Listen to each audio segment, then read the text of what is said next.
Some titles punch you right in the gut, and this is one of them. Judge dismisses black woman's case, then her FBI badge shuts him up. Immediately sparks curiosity, outrage, and satisfaction all at once. It sets up a classic dynamic. A person in power abuses that power, only to be humbled by someone they underestimated. The use of black woman is intentional and powerful, pointing to racial and gender bias, while FBI badge flips the entire narrative. What starts as a story of victimization quickly transforms into one of empowerment and righteous justice. The title itself promises a massive shift in power, a reversal the audience craves from the first line. At its core, this story explores justice versus prejudice. It's about the underestimation of the oppressed, the invisible armor of identity, and the raw reclamation of dignity in a system designed to deny it. This isn't just about one woman and one courtroom. It's about a system that's used to dismiss people like her every single day. The story echoes the pain of every unheard voice and then delivers the sweet, fiery release of poetic justice. The overarching theme is hidden power rising against corrupt authority.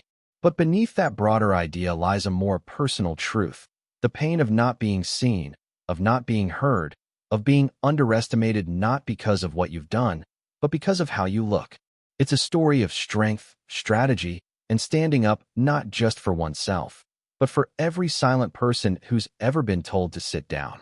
This story is a social justice courtroom drama wrapped in a psychological thriller. It unfolds in modern times, but reflects centuries of struggle. The setting may seem small, a courtroom, but the stakes are enormous. This is a modern-day David versus Goliath where Goliath wears a robe and wields a gavel, but David has the full force of the truth and federal power behind her. The genre draws influence from political thrillers, legal procedurals, and modern dramas like When They See Us, The Lincoln Lawyer, or How to Get Away with Murder, where systemic corruption meets personal redemption. The dominant emotion in this story is righteous triumph, layered over suppressed fury. At first, the audience should feel disbelief and anger, watching the judge dismiss her without a second thought. But as the story progresses, that anger begins to smolder, building into a burning desire for retribution. By the time she flashes that badge, the moment should feel like a bomb of truth dropped in the middle of a corrupted system. It's a story meant to leave the audience cheering, crying, and thinking all at once. Case dismissed. The words hit the courtroom like a slap across the face. No explanation, no deliberation, just a hammer falling on the hopes of a woman who had already fought too many battles in silence. The judge didn't look up from his bench. He barely glanced at the papers. His gavel dropped like it always did, without mercy, without thought. Her name was still echoing through the court clerk's voice when the silence devoured it whole. Ms. Thompson's claims have been reviewed and found unsubstantial. This court will not entertain baseless accusations. Case dismissed. Gasps fluttered across the courtroom. Some shocked, some smug, and some didn't react at all. They'd seen this before. Too many times.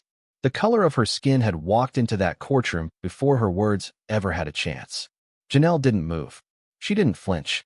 She sat perfectly still at the plaintiff's table, hands clasped in front of her, jaw clenched so tight it pulsed beneath her cheekbone. The room began to empty around her, the squeak of chairs and shuffle of expensive shoes filling the void left by the justice that never arrived. She looked straight ahead, staring through the judge like he wasn't even there. Because in her mind, he wasn't. He was already a file, already part of something bigger. One row behind her, a smirking man in a navy blue suit leaned over to whisper something to his lawyer. They chuckled. He glanced at Janelle with the same look you'd give to someone who just got tossed off the chessboard before the game even began. And still, she didn't move. But her eyes said everything. They weren't just angry. They weren't just hurt. They were calculating. The courtroom buzzed with low murmurs, but her ears filtered them out. Her mind was focused, precise, like a lock waiting for the right combination. Every sound was muted beneath the hum of one deafening truth. They thought they'd won. She slowly reached down, picked up her worn-out leather folder, and stood. Not rushed, not defeated, but deliberate, like someone who still had moves to make. She turned around and walked through the aisle, past the men who snickered under their breath, past the bailiff who didn't meet her gaze, and past the judge who had already turned to his next file. Nobody stopped her. Nobody looked twice. They didn't know. They had no idea who they just dismissed. The courtroom door creaked behind her as it shut, and in that exact moment, when the judge returned to his paperwork, the attorneys began packing up, and the man in the navy suit laughed a little too loud. Janelle pulled her phone from her coat pocket and tapped a single name. The line rang once. Then a voice answered. "Go ahead," it said.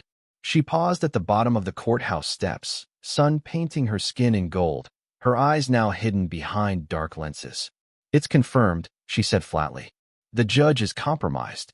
She ended the call. And just like that, the case that had been dismissed wasn't over. It was just classified.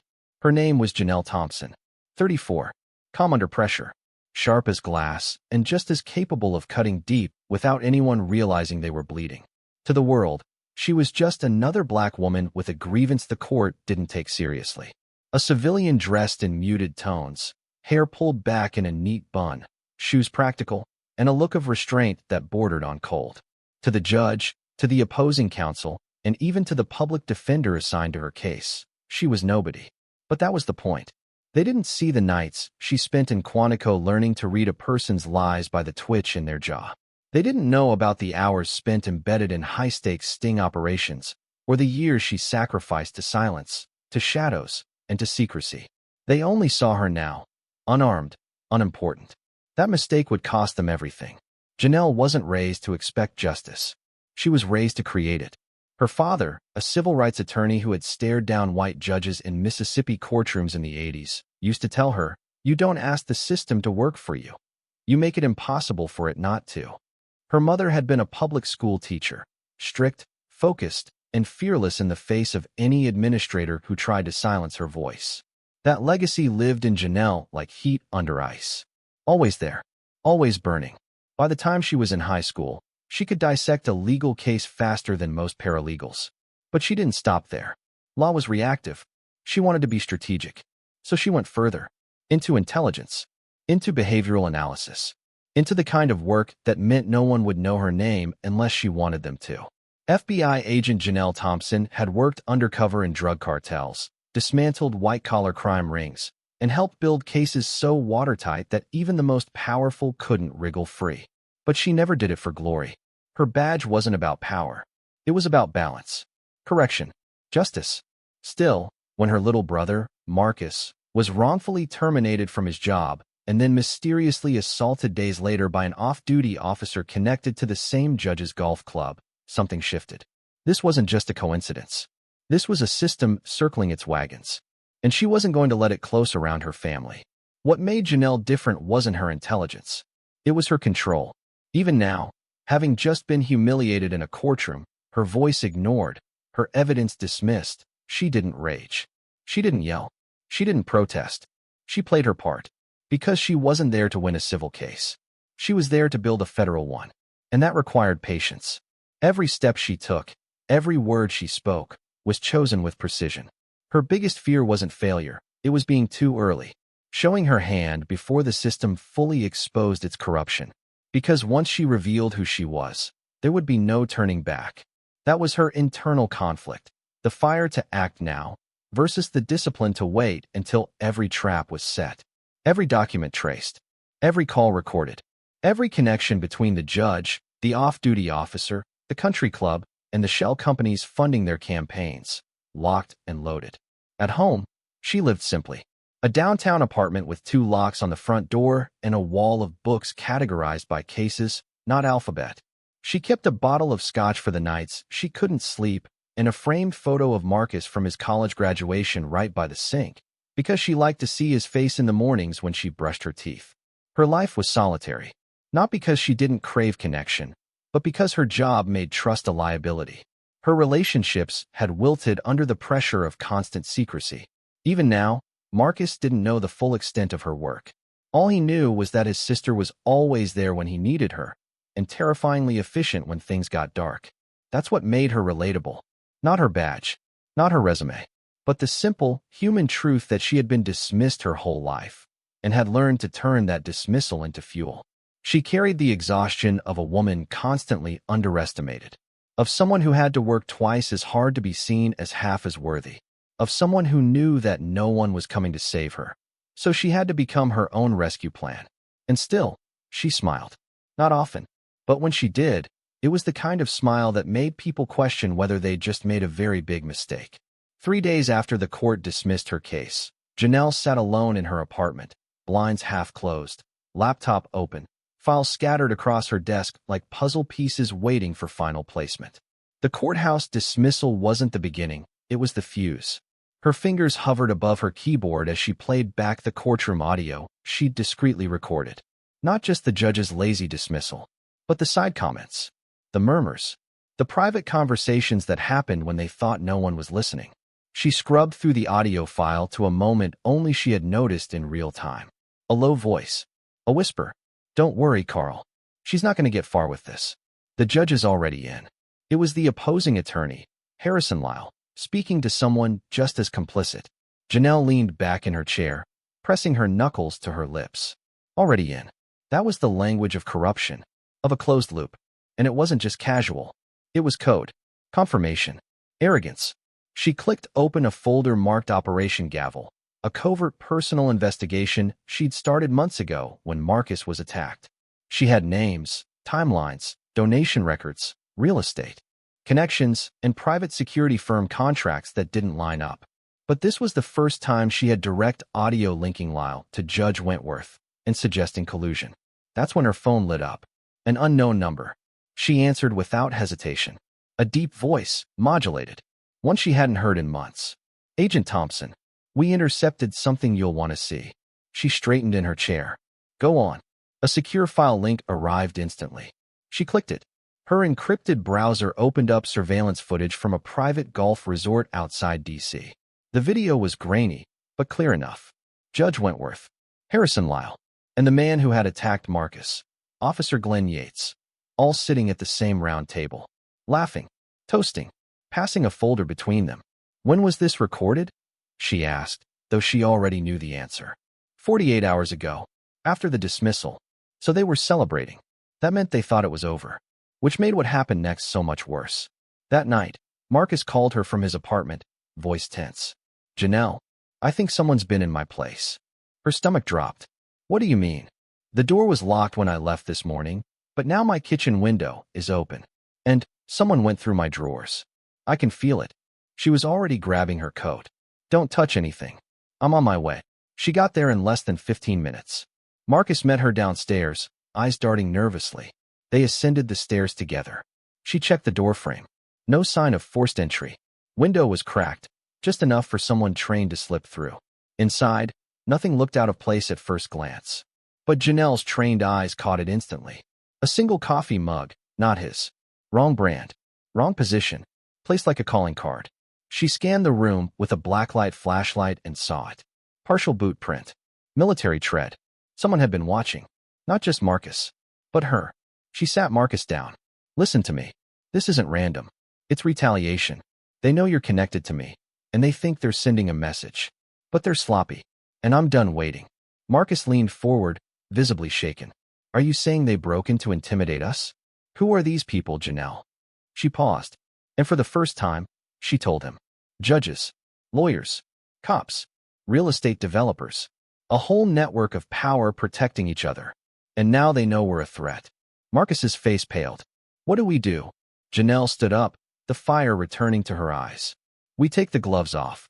The next morning, she walked into the FBI's D.C. field office with a flash drive labeled simply, Wentworth. She didn't go through the front. She took the sublevel entrance. The one only cleared agents and counterintel knew about. Inside the glass meeting room sat Special Agent Marshall Tanaka, her former partner in organized crime investigations. He looked up from his files. "Janelle, been a minute." She placed the flash drive on the table like a loaded weapon. "You're going to want to see this. And you're going to want to move quietly." Tanaka inserted it into the laptop. Audio, surveillance, records, footprints of money transfers, private meetings, disappearing body cam footage. And now, an illegal break-in tied to a civil rights retaliation. His eyebrows rose halfway through the folder. "This is big." She didn't blink. "It's systemic." He leaned back, exhaled slowly. "You sure you want to take this on?" They made it personal. Tanaka nodded. "Then we'll do it your way. Quiet. Clean. No headlines. until we've got them by the throat. Outside the building, Janelle emerged under the gray sky, the city humming with its usual indifference. But something had shifted. The system that tried to erase her just marked its own trail. And now that the hunt had begun, there was no room left for mercy. No courtrooms. No objections. Just consequences. Janelle didn't sleep that night. She sat in her living room, light from the street lamps slicing through the blinds in sharp, militant stripes. Files, photos, and notes blanketed the floor like a battlefield. She didn't just want to expose them. She wanted to crack them. The judge, the officer, the developer, the DA, all the hands that pushed her case into the grave. She was going to dig it up and make them watch it rise. First step, gather allies who couldn't be bought. She opened her encrypted messaging app and sent out a single signal, a lightning bolt emoji. That's all it took. Within an hour, her old colleague from the cybercrime division, Kira Valencia, replied with a simple, "On my way." Kira had once dismantled a human trafficking ring by hacking into luxury property management systems. Now she freelanced, off the grid. Janelle didn't trust many people, but she trusted Kira with her life.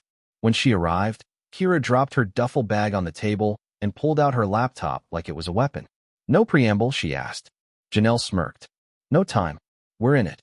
Kira's fingers flew across the keyboard. Targets: Judge Alan Wentworth, Attorney Harrison Lyle, Officer Glenn Yates, and one more, real estate mogul Ellis Drake. They're all connected. I want everything. Kira gave a low whistle. "Damn, you're going after the king's court." "No," Janelle said. "I'm burning the whole kingdom."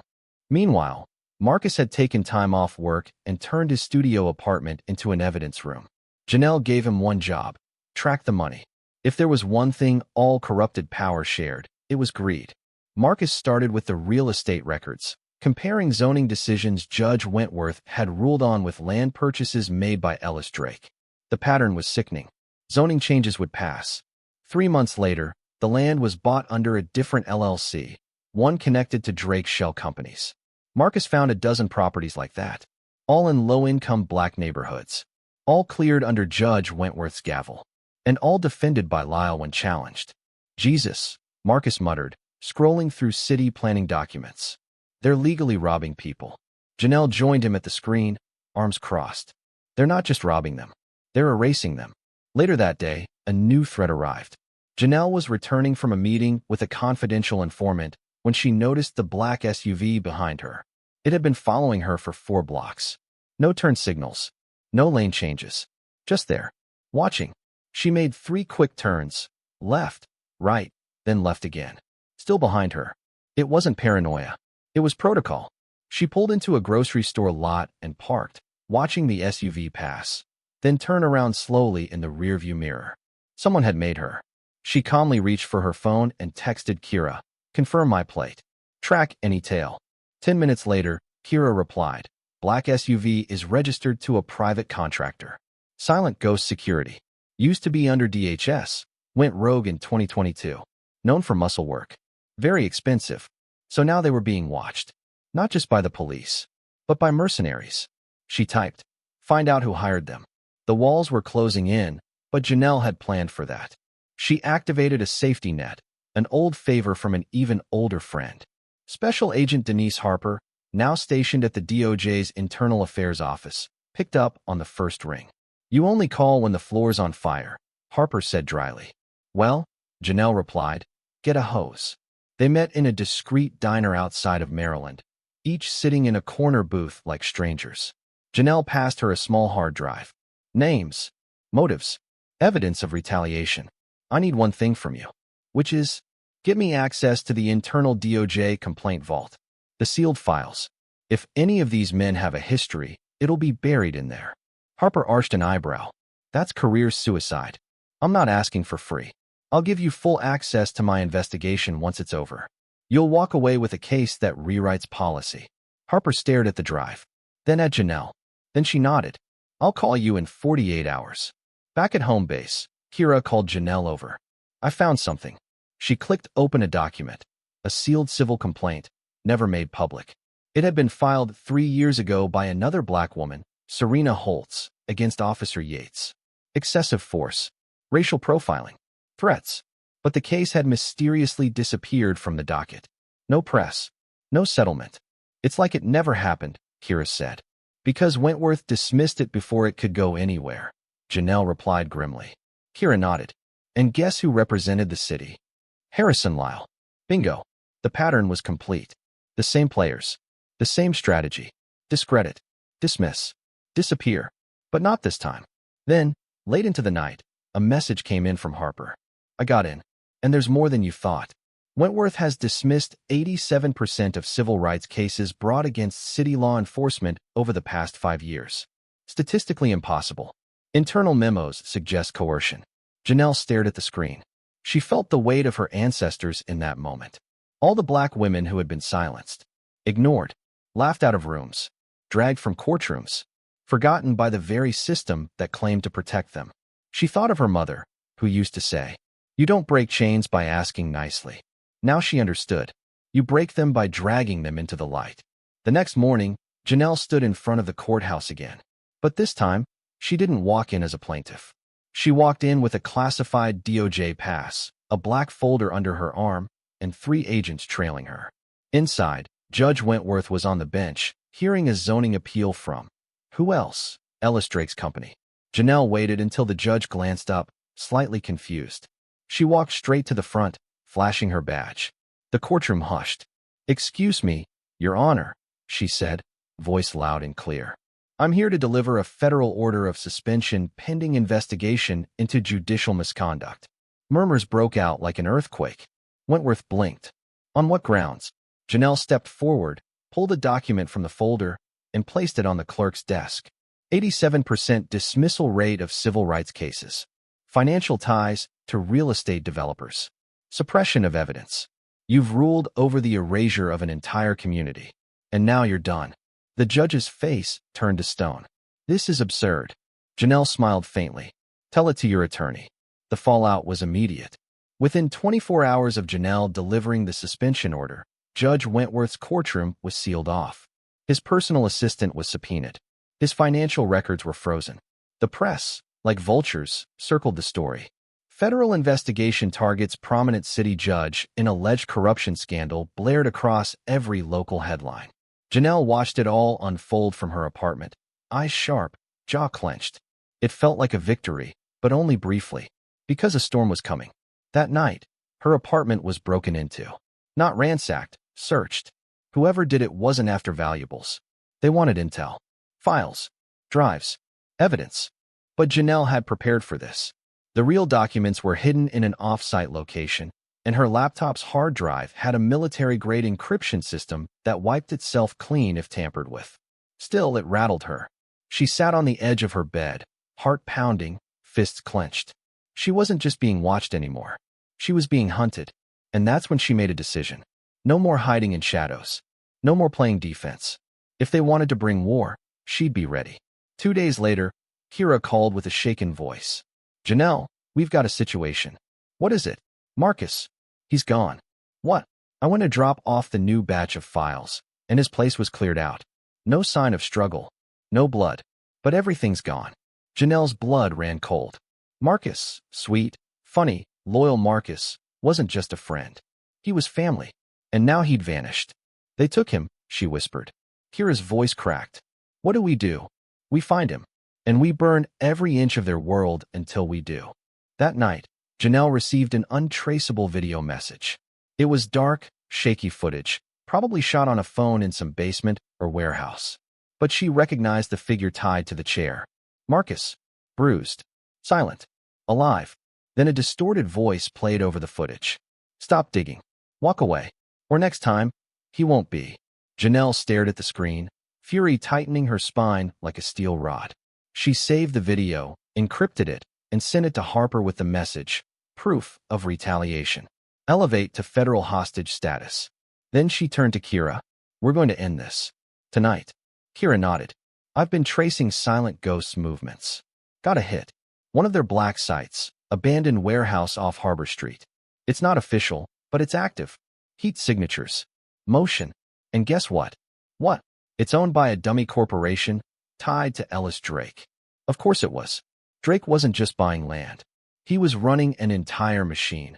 a well-oiled, perfectly corrupt system that fed on black trauma, spat out profits, and erased the evidence. Janelle geared up. Black clothes, gloves, a small concealed pistol she hadn't drawn in years. Not since her last field op. "This ends tonight," she said again. But Kira wasn't done. "There's one more thing," she said. "You need to see this." She pulled up a secure file she decrypted from an old city archive, an encrypted memo from 2018. It was from the district attorney's office. Janelle scanned the file.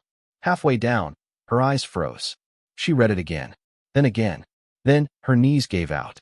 Subject, case dismissal. E. Hunter, black female, 17. Reason, compromised testimony due to parental criminal association. Internal note, mother is former field operative, FBI, unsanctioned activity, classified. Janelle's eyes blurred. E. Hunter. That was her niece. The case she tried to reopen all those years ago. The girl who was arrested for defending herself in a violent assault, and whose case had been thrown out without trial. They hadn't just punished her niece.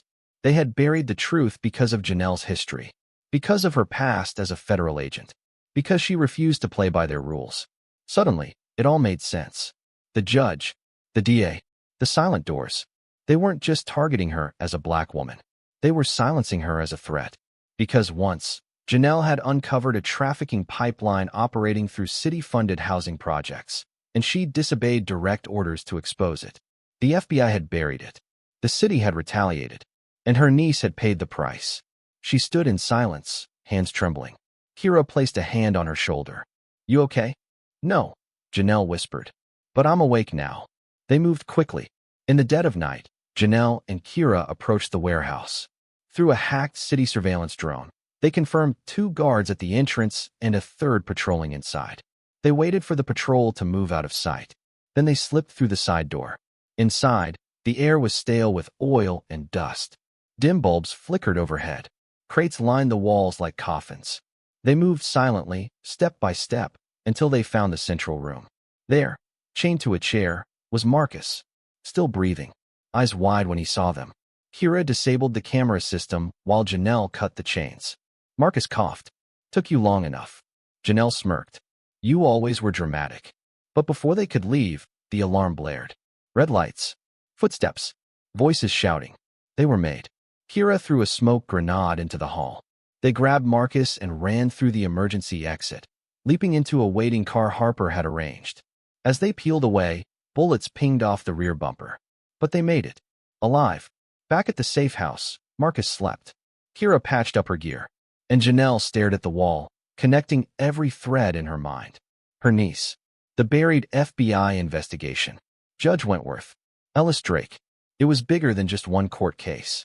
It was a network. One that fed on systemic racism, institutional betrayal, and legal loopholes designed to crush dissent. And now she had everything. Proof. Witnesses. Footage. It was time to go nuclear. But before she could act, her phone lit up with a call. "Harper. Urgent. Janelle. There's been a breach." "What kind?" "Internal. Someone leaked your full FBI file to the press, including your unsanctioned ops. They're painting you as a rogue agent. What? Worse, they're tying you to a fabricated conspiracy theory, saying you're running a revenge campaign to destabilize the courts." Janelle went still. "They're going to discredit you," Harper said. "They want you out of the public eye before you blow this up." It was a checkmate move. But Janelle wasn't playing chess. She was playing war. The next morning, every major news network was plastered with the headline. "Former FBI agent leaks classified files in judicial takeover attempt." They showed her photo, called her unstable, dangerous, unhinged. They even brought in talking heads who questioned her motives, her past, and her mental health. It was character assassination on a national scale. But Janelle didn't flinch. She smiled. Because it meant one thing. They were scared. They knew she had the truth. And now, she had their attention. She picked up her phone and called a journalist she once saved from an overseas hostage situation. "Hey, Claire. Ready for the biggest story of your life?" The air in the newsroom was thick with urgency when Claire picked up. She was one of the few journalists Janelle trusted, because once, during a botched covert mission in Istanbul, Janelle had saved Claire from execution. No headlines. No medals.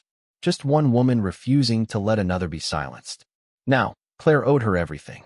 Tell me what you've got, Claire said, skipping pleasantries. I have proof, Janelle replied.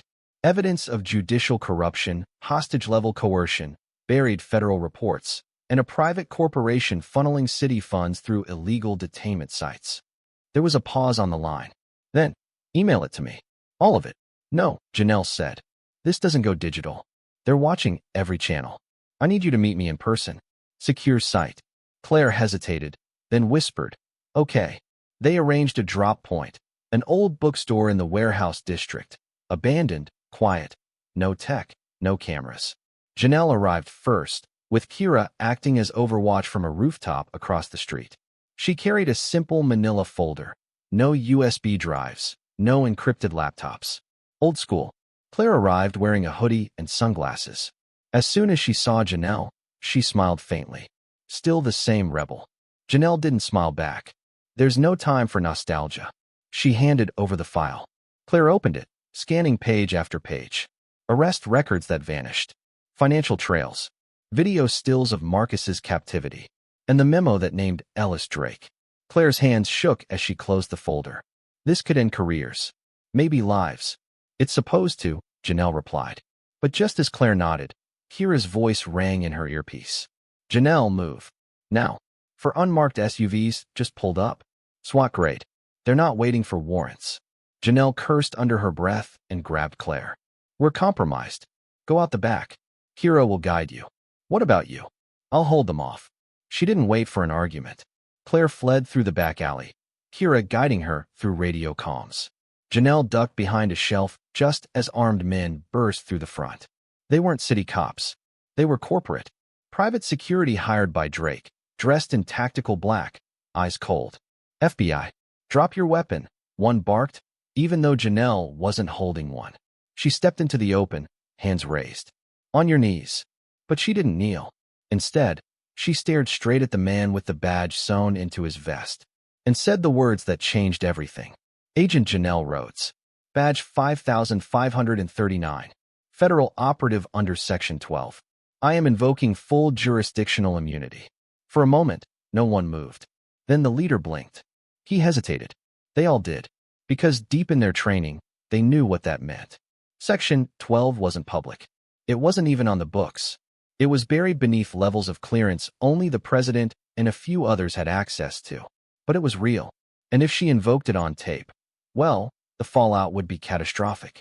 She didn't wait to see what they did. The delay was enough. Smoke bombs burst through the windows, Kira's backup plan. In the chaos, Janelle slipped out the emergency exit and vanished into the shadows. Later that night, back at the safe house, the dilemma stood before her like a wall.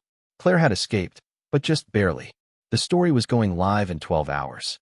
But Janelle had received a message in the meantime. From Harper. Call me immediately. It's about your niece. She called. Harper's voice was strained. They took her, Janelle. What? Ellis Drake's people. Or someone working for them. She's gone. Janelle's breath caught in her throat. How? She was supposed to be with her grandmother, but they were intercepted. We're tracking them, but it's dark. Janelle's body went cold. All of this, the case, the corruption, the cover-up, it had led to this. They had taken her niece. And now she had a choice. Option 1, go public. Let Claire publish the story. Expose everything. Bring down Ellis Drake. Destroy the court. End the system from within. But risk her niece's life in the process. If the story aired, they might kill her in retaliation. A warning to others. A message that whistleblowers get their loved ones killed. Option 2, pull the story. Keep her niece safe. Sacrifice the movement. Let the system continue. By time to rescue her and regroup. But betray every person who had suffered under the weight of injustice. Betray Marcus. Betray herself. Kira sat across from her. You know what they'll do to her, she said quietly. I know, Janelle whispered. And you know what will happen if we don't stop this now. I know that too. She spent the next hour pacing in silence. Memories of her niece as a child. Laughter in the park. Bedtime stories. The way she called Janelle Annie Fireheart because she was brave and didn't take mess from anyone. Then memories of the system. Of girls like her niece disappearing into concrete cages. Of lawyers turning away. Of families breaking under the weight of legal debt. of black bodies ignored, forgotten, erased. Could she let that continue? Could she live with herself if she saved one life, but allowed 1,000 others to be crushed? Could she be the auntie who saved her niece, but failed her people? Or could she be the warrior who stood for truth and risked losing the one soul who mattered most? The call came from Claire at 11:47 p.m. We go live at midnight. Are you greenlighting this? Janelle stared at the phone, then at the photo of her niece, then at the folder of evidence she'd risked everything to collect. Her voice didn't tremble. Run it. Are you sure? No, Janelle whispered. But it's the only way. Claire understood. The line went dead, and Janelle sat in silence, knowing full well. She had chosen the world over her own blood. She had chosen the movement over her family. She had chosen justice over love. Outside, the city slept. But something was coming. A reckoning. And Janelle would face it with open eyes and a heavy heart. The world didn't explode at midnight. It burned quietly. Claire's article hit every newswire like a silent grenade, detailing names, numbers, hidden facilities, political bribes, doctored trials, and most damning of all, the connection between Judge Ellis Drake and the corporate conglomerate funneling black and brown lives into privatized detention centers. Screens lit up across the country. Twitter caught fire. Hashtags erupted. Hashtag Justice for Marcus. Hashtag Rhodes Files. Hashtag Judicial Blackout. In 30 minutes, the Justice Department issued a statement. In 45, the FBI's Internal Affairs launched a formal inquiry. And within the hour, Ellis Drake's mansion was surrounded. But none of that mattered to Janelle. Not yet. Not while her niece was still missing. Back in the safe house, Kira was triangulating GPS signals pulled from burner phone pings and internal access codes scraped from the company's own systems.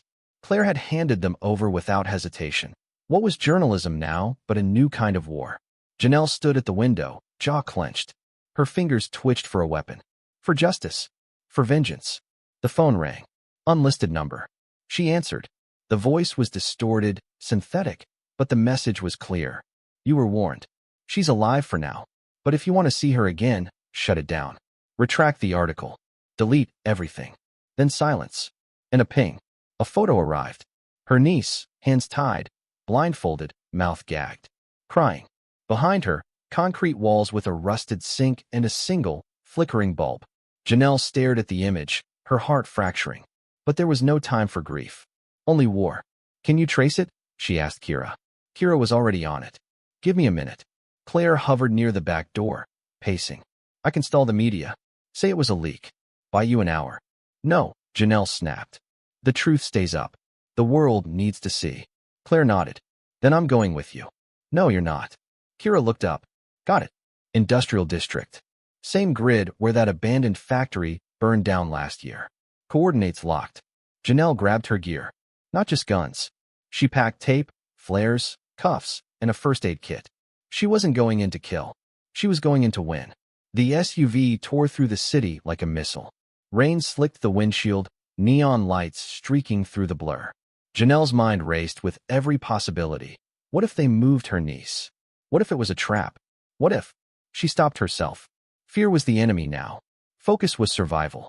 They arrived at the site, an old brick warehouse, 3 stories tall, windows shattered, security cameras blinking red. Kira stayed in the car, running surveillance. Janelle slipped through the side entrance, silenced, pistol drawn. The first guard didn't hear her coming. He dropped with a thud, unconscious. The second barely turned before she disarmed him and hit him with a flashbang. She moved like smoke through the halls, every step calculated, precise. Until she heard it. A soft whimper. A child's voice. Auntie. Her niece. Alive. Janelle's pulse exploded in her ears. She rushed to the room and burst in. 2 men stood there. One had a knife. The other had a gun. But Janelle had purpose. The fight was brutal. Up close. Gritty. No rules. The man with the knife lunged first.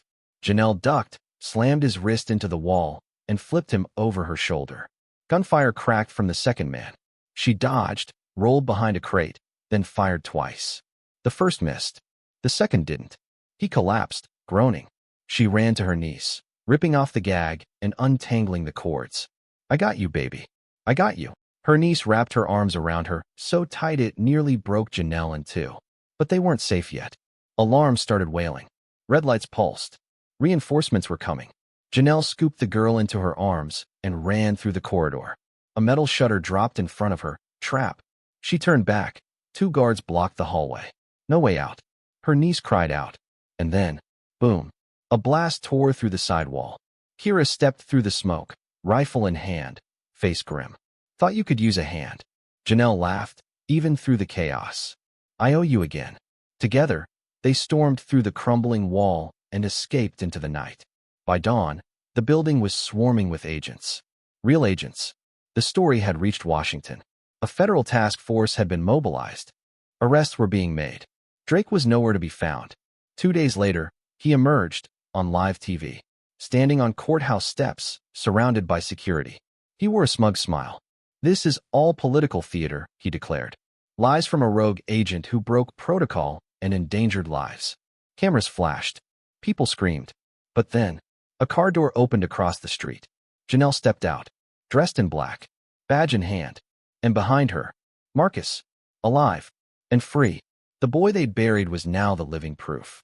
Janelle walked up the steps, silent, fire in her eyes. Reporters shoved mics in her face.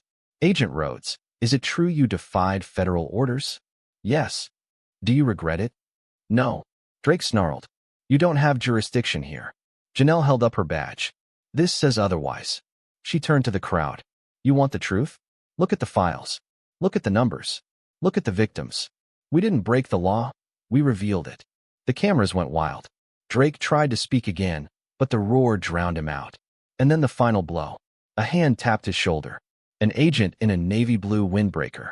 Judge Ellis Drake, you are under arrest for obstruction of justice, conspiracy, and human trafficking. Drake paled. On what authority? The agent stepped aside, and behind him stood a woman in a suit. The Attorney General. She spoke softly. On the authority of the United States government and the truth. Cuffs clicked around his wrists. And the smirk was gone. Forever. Janelle didn't cheer. She just turned to Marcus, who now held her niece's hand. Time to go home. That night, as the country digested the fallout, Janelle stood on her rooftop, alone. Kira joined her, 2 cups of coffee in hand. They watched the city flicker with change. You did it, Kira said. Janelle shook her head. We did. She looked at the skyline. But it's not over. Kira nodded. Then we keep fighting. Janelle sipped her coffee. In the distance, a newscaster's voice echoed through an open window. Today marks a historic turning point in judicial reform. Janelle smiled faintly. For the first time in years, there was hope. The city looked different now. It wasn't just the headlines, or the fired officials, or the wave of new cases being reopened. It was something quieter, subtler. A shift in the air. The way people looked at each other on the street. The way the courthouse doors didn't feel so heavy. Justice wasn't just a word anymore. It had a face. And her name was Janelle Rhodes. 3 weeks after Judge Ellis Drake was arrested, a federal commission publicly acknowledged the existence of an internal operation designed to fast-track sentencing in exchange for private prison kickbacks. The damage rippled across the country like a tsunami. 10 judges resigned. 3 were indicted. Several corporations lost government contracts overnight. But that was just the beginning. Janelle didn't stop. She testified before Congress, calm, precise, unwavering. She exposed loopholes in federal oversight. She published names, ones even Claire was afraid to print. She visited families who thought their sons and daughters were lost forever and told them they were never forgotten. And yet, not once did she call herself a hero. Not even when a crowd of protesters chanted her name outside the Capitol. Not even when Time magazine put her on the cover under the title, "The Woman Who Made the System Bleed." One rainy evening, Janelle sat on her sister's front porch. Her niece ran in the yard, chasing bubbles that shimmered in the gray light. Marcus was there too, tossing a football with her. Free. Whole. Alive. Her sister joined her with 2 mugs of tea. You still don't rest, huh? Janelle gave a soft smile. Not much to rest from when you're used to running. Her sister touched her hand gently. You don't have to run anymore. Janelle looked out at the kids. Maybe not, but there's still more to fight for. Her sister nodded, then pointed to the sky. You see that? Janelle squinted. A rainbow. Subtle, but there. Her sister whispered. Sometimes the storm leaves something beautiful behind. Claire visited a week later. She brought a printed copy of the book she'd been working on in secret, The Rhodes Files. A full account of the case, the cover-up, and the trial that changed everything. She slid it across the table. Janelle picked it up, thumbing through the pages. She paused at a photo, her FBI badge in hand, held up in that courtroom like a sword drawn in battle. "This feels surreal," she murmured. "It is surreal," Claire said. "But it's real. It happened. And you made it happen." Janelle shook her head. "We did." Claire raised her glass. "To the ones who never gave up." Janelle clinked her glass. "To the ones who were never meant to be silenced." Kira, meanwhile, had transferred divisions. She now headed a new tech crimes unit focused on rooting out corruption within legal data systems. The kind of digital forensics that had once exposed the paper trail leading to Drake. She and Janelle stayed in touch. Texts, calls, midnight rants.